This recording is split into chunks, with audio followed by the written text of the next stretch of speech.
Welcome to the Dirt Time channel. I'm Halcon. I'm Dude McLean.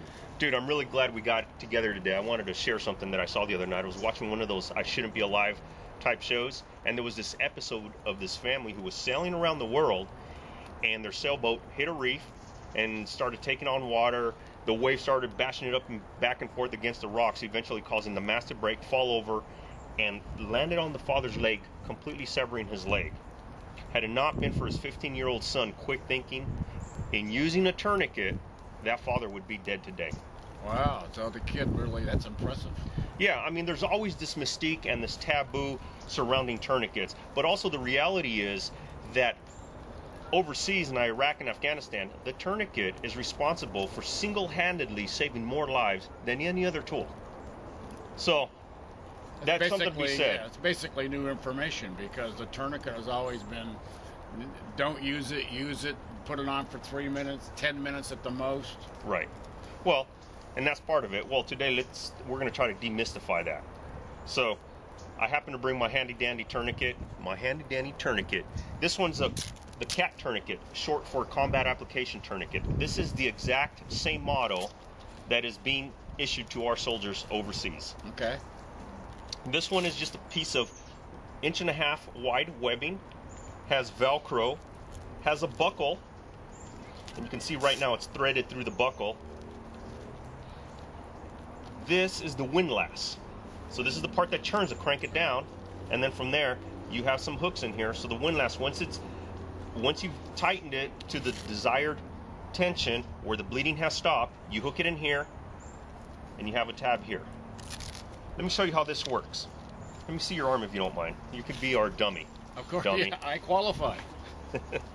So, let's just say you have your wound is right here. Okay? Okay. The tourniquet, the rule is never apply it over the wound. Always 2 inches above the wound. Okay, so in this case, here's the wound, here's 2 inches above. Now let me throw out a couple words here that you may find common in some of the medical literature out there. The words proximal and distal. Proximal to the wound means above the wound, going near the heart. Distal means away from the wound. So you may find in some of the medical literature that place the tourniquet 2 inches proximal to the wound. That just means 2 inches above the wound. Now, if the wound happens to be here and 2 inches above the wound is a joint, the elbow, the knee, or whatever, you never place it there.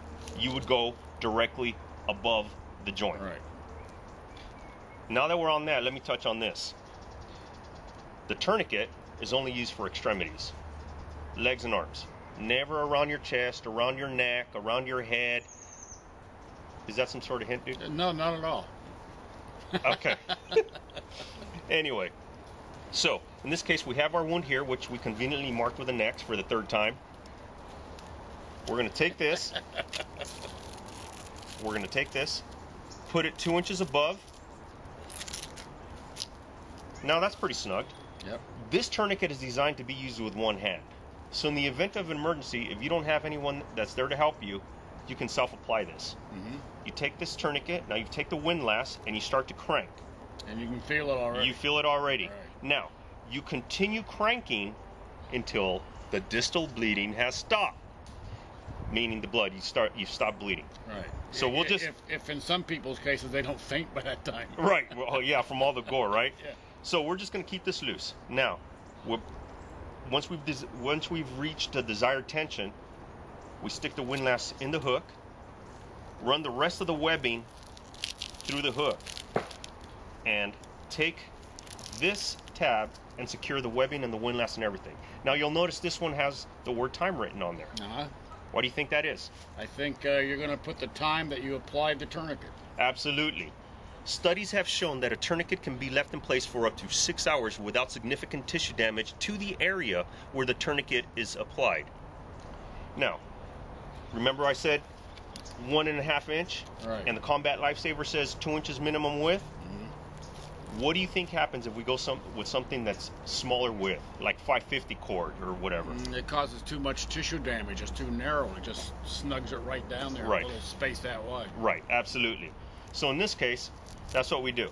And we leave it in place, get to a medical treatment facility and let them take it off. Now, if you're, 20 miles into the backcountry, 2 days away from whatever help there is, whatever help, what you can do there is, after a few minutes, take this out, gently loosen this to reassess if the bleeding has stopped. If the bleeding continues, go ahead and crank it back down and secure it in place. But that's pretty much all there is to a tourniquet.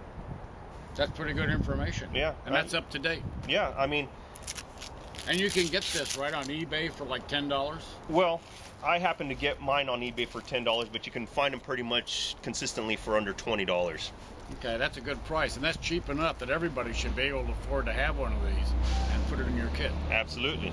I mean, it's cheap insurance. Right. You're glad you have it, but you hope to never need to use it. Right. That's it. Of course. All right, I'm Alan Halcon. Dude McLean. With DirtTime.com. See you next time. Take care.